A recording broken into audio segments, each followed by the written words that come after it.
Luto nga ba itong playoffs ng Barangay Ginebra at ng Converge Fiber Xers? Ayon dito sa lumabas dito kay Homer Saison at sa Spin PH, mas maraming free throw na binibigay dito sa Ginebra do sa laban nila at mas maraming foul na tinawag sa Converge. At sinabi nga nitong si Coach Delta Pineda na nagrereklamo na yung mga players ng Converge doon sa tawagan. At kinakabahan na sila sa Game 2 na baka ganun din daw ang mangyari. At sinabi ni Delta Pineda na wala silang magagawa dyan. At yung mga fans mismo ng Converge Fiber Xers ay sinasabi na pabor daw sa Ginebra talaga ang mga tawagan. Pero ayon naman dito sa mga fans ng Ginebra, nagdadahilan lamang itong Converge Fiber Xers at ang totoo niyan, mas maganda talaga ang laro ng Ginebra kaya sila ang nanalo. Ngayon, kung ano man yan, ang kinakailangan talaga dito sigurado magpo-focus yung mga fans dito sa magiging tawagan nila. Kaya obviously kinakailangan kung ikaw ang Converge Fiber Access, mag-focus ka na lang doon sa laro ninyo. Dahil syempre magiging wala namang mangyayari kung magre-reklamo ka palagi dito sa mga tawagan ng mga referee. Kaya nga asahan natin na ganyan talaga magiging sitwasyon ngayon. Kung sakasakali itong line-up naman ng Converge na may talent naman sila, pero kinakailangan syempre na magsama-sama sila at magtulungan para matalo itong Barangay Ginebra. Tandaan natin, twice to beat itong Converge pero nanalo Barangay Ginebra. So ngayon ay winner take all na. Yung mananalo sa laban na yan, yun ang papasok sa semis kaharap ang San Miguel.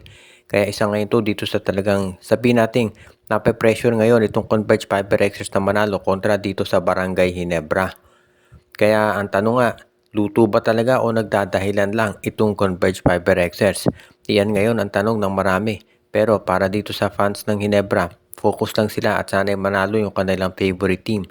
Kaya ito ang magiging magandang laban ngayon. Napag-uusapan pa rin itong Converge Fiber Xers. Ang balita mukhang desperado na raw itong Converge na ma-trade itong si Mikey Williams. At ready sila na bitawan na to kahit sa ang team maski na dito sa San Miguel Beermen.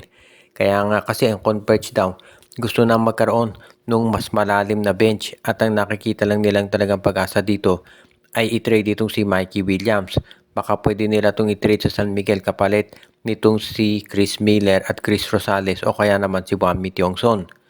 Pero sa kasalukuyan, syempre playoffs na hindi na pakakawalan ng San Miguel itong si Tiongson o kahit sino pa man dyan sa players nila lalo na at maganda ang kanilang nilalaro. Itong San Miguel Beer, ang kinakailangan talaga na gawin mo na lang ay mag-focus dun sa iyong game. At kung gusto makapag-trade ng Converge Fiber Access para dito kay Mikey Williams, kinakailangan gawin nila to pagkatapos ng Philippine Cup. Hindi yan gagawin ng San Miguel Beer habang ongoing tong Philippine Cup dahil syempre maapektuhan yung kampanya nila. Ngayon, nandito na lamang yan sa lineup ng Converge Fiber Access kung ano ang gagawin nila, kung tatanggap pa sila ng offer mula sa ibang teams o gusto talaga nila na sa San Miguel mapunta para makuha nila si Wami Tiongson o kaya si Chris Rosales at Chris Miller. Sa totoo lang naman kasi hindi nila pwedeng i-offer si Mikey sa Phoenix o Rain or Shine dahil hindi kakayanin ng budget ng mga teams yung hinihiling ni Mikey. Imposible rin naman na sa MVP group dahil nga dyan nanggaling si Mikey, dyan nagkaroon ng maraming problema. So ang choice lang talaga niya ay sa SMC offer, either sa San Miguel, sa Ginebra or Magnolia. Siyempre, hindi nila ibibigay si Mikey sa Magnolia sa Ginebra dahil magkakaroon ng problema sila dahil yun ang kaharap nila sa playoffs. Hindi rin naman pwede sa Magnolia dahil ang Magnolia meron ng mga point guards. Nandiyan na si Jerome Lastimosa. Ngayon naman, ang choice lang talaga nila ay San Miguel Beer. So, yan ngayon ang makikita natin dahilan kung ba't nag-iisip itong Converge Fiber Xers. Lahat ng mata ngayon ay nakafocus dito kay Luis Villegas dahil maglalaro na mamaya itong Meralco at ang Rain or Shine. Twice to beat advantage ang ROS at inaasahan na itong si Luis Villegas ay magiging isa doon sa mga gagamitin ni Coach Yang Giao. Clear to play na at activated na itong si Villegas, nilagay sa reserve list si Sean Ildefonso.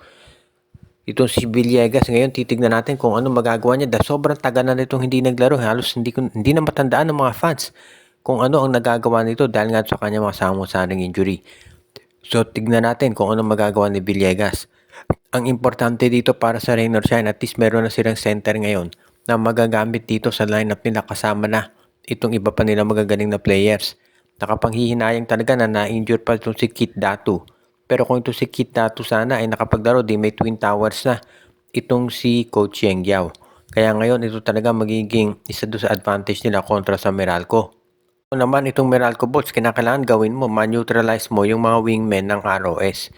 So, hindi nila inaasahan na gagawa kagad ang malaking puntos si Villegas dahil mga ngapapa yan. Pero itong mga guards nila, ito sila Nocum, si Mamuyak, sila Asistio, yan yung mga talagang sabihin natin ginagamit ni Coach Cheng. And of course, nandiyan pa ito sila Jonar Clarito. So medyo maraming babantayan itong si Coach Luigi Trillo sa panig ng ROS. Kung ikaw naman si Coach Cheng Giao, syempre ang number one gagawin mo, pigilan itong si Chris Newsome at si Jay Cancino. Dahil yan talaga yung mga matinding scorers nitong si Coach Trillo. Kaya nga magiging interesting yung laban itong Rain or Shine at ng Meralco Bulls at sigurado na marami ang sabihin nating magmamasid kung ano ba talaga ang magagawa ng mga nasabing players pagdating dito sa ganyang klaseng sitwasyon. Kaya magiging very interesting ang mga susunod na araw pagdating dito sa labanan ng Meralco Bulls at ng Rain or Shine. At ang huli nating balita ngayon, itong Terra Firma Jeep daw ay gustong mag-improve ng performance nila. Pero ang tanong, meron ba silang ma-budget para dyan? Itong Blackwater ganun din daw. Pero ganun din ang tanong, talaga ba at seryoso na sila? Dahil dito maraming mga fans na nagsasabi na dapat na talagang kumuha ng mga bagong koponan dito sa PBA para palitan itong Blackwater at ang Terra Firma Jeep. Dahil sa totoo lang wala naman sila naiaambag na tulong talaga dito sa PBA. Kaya nga maraming fans ang gusto talaga na maalis na itong Blackwater at Terra Firma. Ang problema lang hindi ganun kadali na mag-alis ng mga players ng mga teams dito sa PBA at hindi ganun kadali na bumili ng team sa PBA. Dahil ang pagpapatakbo ng isang PBA team ay nakakahalaga ng minimum 200 million pesos. Iyon ang yung yun ang yung minimum na gagastusin ng isang koponan para mag-maintain ng isang PBA team. Hindi pa kasama dyan yung joining fee na umaabot ng 100 million. So, ang laking pera na gagastusin mo kung gusto mo magbuo ng PBA team. Ang kapalit naman yan, libreng advertisement sa produkto mo. Kaya nga itong Rain or Shine, Phoenix at yung iba pang mga teams, nag-a-advert na sumasali dito sa PBA dahil yung produkto nila napapanood ng mga tao. Ibig sabihin, kung manonood ka ng game, 2 oras naka-advertise doon yung produkto nila. Kaya yan, yung mga sabihin natin na pinag-uusapan dito ng mga analyst kung magkakaroon ba talaga ng papalit dito sa Blackwater at Terra Firma. Dahil syempre, kung gugustuhin naman ng Blackwater at Terra Firma na umalis na sa liga, ino-notify nila. Kaya ganyan na ginawa ng Terra Firma. Yun nga lang, yung mga bayan ng Terra Firma ay hindi na pumasado sa requirement ng PBA. Kaya hanggang ngayon ay nandyan pa rin sila dito sa liga. At bago tayo magtapos ay batiin natin yung ating mga regular na taga-subaybay katulad nila Joshua Giray, Espejo at Rosales family. Pinabati din natin si Jonel Alagon, pati na rin si RG Bueno at Dalina family, si Anthony Alon, si Michael D, si Ireneo Salangsang, si Dexter Domer, si Enju, si Malyari Mascarinas, si Monde Guzman, si Katsakino Dukusin at lahat ng mga regular nating viewer.